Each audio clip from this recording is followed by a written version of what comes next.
Bonjour Aurore Berger. Bonjour. Vous êtes députée de La République En Marche des Yvelines. Vous êtes également membre de la Commission des Affaires culturelles à l'Assemblée nationale. Commission aussi de l'éducation. Tout à fait. Alors, le week-end prochain se tient le campus 2021 de La République En Marche. Il sera question notamment de la préparation du programme du candidat de La République En Marche à l'élection présidentielle de 2022. Le week-end dernier, il y a eu l'université du Modem. On y a beaucoup parlé de la maison commune.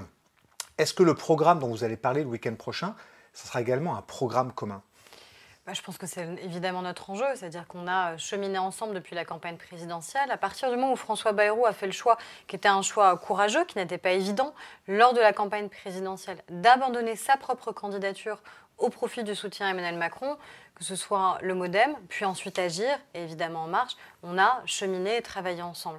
Moi, ce que je dis, c'est que la maison commune, pour moi, ce sera, parce que je souhaite que le président de la République soit candidat et soit réélu. Aucun doute. Pour l'instant, il ne l'est pas. Ouais. Donc moi, je souhaite évidemment qu'il puisse l'être. Ce sera Emmanuel Macron 2022. Notre maison commune, c'est la capacité qu'on a à faire réélire le président de la République et à porter un projet qui ne peut pas juste se réduire aux conséquences de la crise sanitaire, parce qu'évidemment, on doit continuer à protéger les Français des aspects sanitaires qui persistent malgré tout, à continuer à les protéger aussi d'un point de vue économique et social, mais on doit aller au-delà sur une ambition de transformation. Ce qu'on fait sur l'assurance chômage à partir du 1er octobre, qui est une vraie mesure essentielle pour moi sur la manière avec laquelle on continue à transformer le pays et à libérer le pays d'un certain nombre d'entraves, c'est ce qu'on doit porter pour 2022. Alors 50+, c'est le slogan du petit livret qui commence à être distribué par Christophe Castaner, le président du groupe La République En Marche à l'Assemblée. Et partout nos adhérents. Voilà. Ce soir, on connaîtra le candidat des écologistes pour l'élection présidentielle, Sandrine Rousseau contre Yannick Jadot. Sandrine Rousseau qui a construit une partie de son discours sur une certaine radicalité, une radicalité qu'on retrouve aussi chez Jean-Luc Mélenchon, chez Éric Zemmour. Comment est-ce que face à cette radicalité, cette émotion, parfois cette déraison, on peut construire un discours audible pour les électeurs français? C'est un vrai défi. Ouais. Après, la radicalité, ce n'est pas forcément l'outrance. La radicalité, ça peut être des mesures radicales. C'est ce qui prédomine aujourd'hui. Non, mais la radicalité, ça peut être des mesures radicales de transformation du pays. Que ce soit ce que je vous disais sur l'assurance chômage, que ce soit demain sur la transformation de notre système de retraite, que ce soit sur les questions aussi régaliennes. Le problème, c'est que là, on en vient à confondre radicalité et outrance. Quand les soutiens de Sandrine Rousseau disent qu'il faudrait qu'Yannick Jadot finalement se désiste à son profit parce qu'être féministe, c'est qu'il n'y ait qu'un seul candidat qui soit une femme et donc qu'il n'y ait plus de compétition.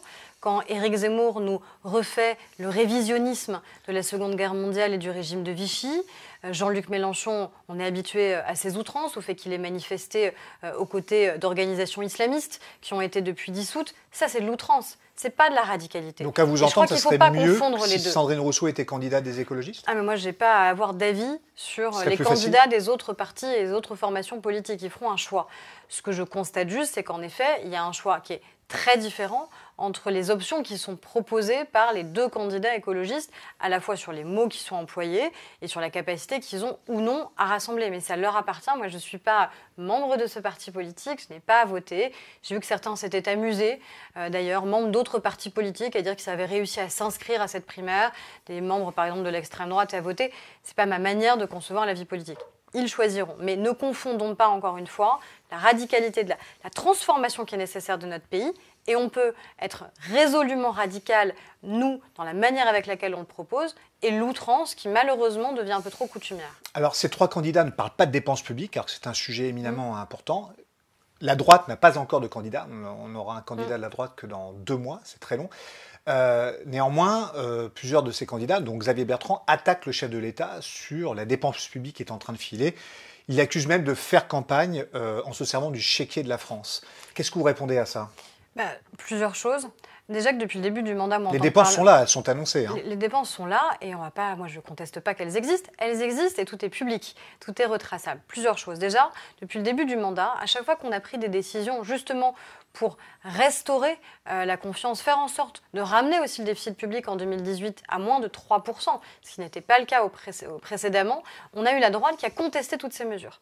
Quand on a fait notamment une grande réforme sur la question des emplois aidés, je me suis retrouvée face à des députés de droite qui pourtant pendant la campagne présidentielle disaient qu'il fallait les supprimer et qui, au moment où on le faisait, disaient « Ah, finalement, c'est pas une bonne idée, il faudrait pas le faire ». Donc, à chaque fois que nous, on a fait des réductions de dépenses publiques, la droite les a contestées. Et puis, de l'autre côté, quand on a fait de la dépense publique, notamment pendant la crise, 100 milliards d'euros, notamment dans le plan de relance... 165 milliards la dette de la Covid. On nous a même dit au moment du plan de relance, c'était 100 milliards d'euros. Attention, vous êtes petit joueur, regardez ce que font les États-Unis, regardez le plan de relance qui est présenté par Joe Biden. La France n'est pas assez ambitieuse. Donc, à un moment, il faut savoir ce qu'on veut. Est-ce que, oui ou non, il fallait réduire le déficit public au début du quinquennat pour nous permettre, justement, d'avoir les moyens de faire ce plan de relance de 100 milliards d'euros? Oui, c'est une certitude. On n'aurait pas pu avoir ce plan de relance si on n'avait pas fait des efforts sur la dépense publique. Et les LR nous ont proposé systématiquement l'inverse. Plus de dépenses au début, moins de dépenses pendant la crise. Aurore Bergé, quand Pierre Moscovici, le président de la Cour des comptes et président du Haut Conseil aux finances publiques, refuse de se prononcer sur un budget 2022 qu'il juge incomplet, notamment sur le volet recettes, est-ce que ça ne pose pas problème néanmoins ? Vous savez, quand on est arrivé, on était sous le coup d'une procédure pour déficit public excessif. Ça, c'est le quinquennat précédent, c'est celui de François Hollande. Il me semble que Pierre Moscovici a peut-être contribué à ce quinquennat-là. Oui. Donc, je veux bien que les conseillers ne soient pas les payeurs, mais enfin, c'est quand même aussi concrètement ce qui s'est passé. Est-ce qu'il n'est pas dans son rôle de le rappeler néanmoins ? Oui, mais nous, on est dans notre rôle à un moment de faire des choix politiques. Et le choix politique, ça a été de dire on doit dépenser pour protéger les Français. Il aurait fallu rogner sur quelles dépenses ? Parce que c'est ça, un moment, pour entrer dans le vif du sujet. Pendant la crise, il ne fallait pas faire le fonds de solidarité pour les entreprises, à peu près une trentaine de milliards d'euros. Il ne fallait pas faire l'activité partielle pour les salariés, pareil, une trentaine de milliards d'euros. Il ne faut pas, là, augmenter le budget de la justice de 8%, alors que tout le monde dit justement qu'on a un problème de réponse pénale, parce qu'on a aussi un engorgement de notre système judiciaire, parce que les décisions sont rendues de manière trop lente, parce qu'on n'a pas les effectifs nécessaires. À un moment qu'on nous dise concrètement où on fait de la baisse. Parce qu'aujourd'hui, on a ceux qui nous disent d'un côté, il faut baisser la dépense publique, mais sans jamais dire où ils veulent baisser la dépense publique. Et donc c'est ça, à un moment, les contradictions qui sont les leurs. Alors la crédibilité de la France a déjà été entamée à l'échelle européenne sur ce sujet, sous la présidence de François Hollande.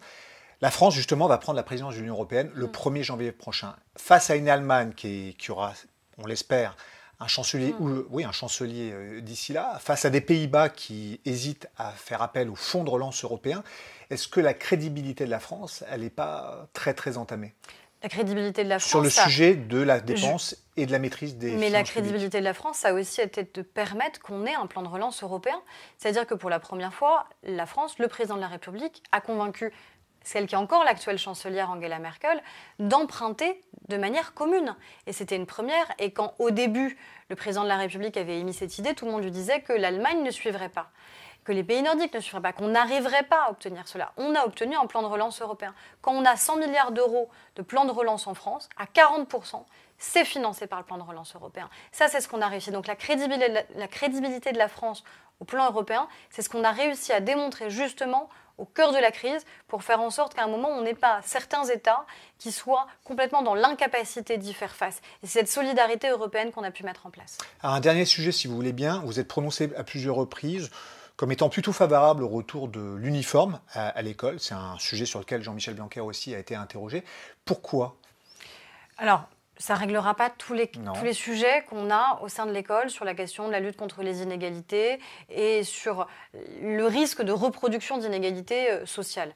Ce que je constate, c'est qu'on a un pays où tout le monde dit qu'on est de plus en plus fracturé, de plus en plus morcelé, de plus en plus retranché au sein de chacune de nos communautés plutôt qu'une communauté nationale.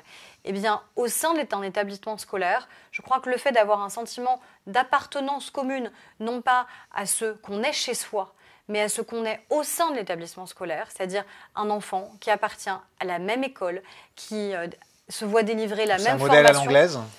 Je pense que ça ne peut exister que s'il y a une entente de la communauté éducative, des parents, et ça se fera de manière locale. Ce n'est pas l'État qui va imposer en disant voilà, du jour au lendemain, on va remettre l'uniforme partout et ça va régler tous les problèmes de l'école publique. Mais je pense que ça peut être l'un des leviers, l'une des options qui fasse qu'on ait enfin un sentiment d'appartenance qui dépasse juste notre petite communauté d'origine. Et face à un risque, encore une fois, d'un morcellement qu'on constate, qui n'est même plus un risque, c'est aujourd'hui ce qui se passe sous nos yeux dans notre pays, tout ce qui remet de l'unité, du sentiment d'appartenance, de la fierté d'appartenance, je crois que c'est un bon signe. Et puis je crois vraiment aussi que c'est un des leviers de lutte contre les inégalités sociales. Merci Aurore Bergé. Merci à vous.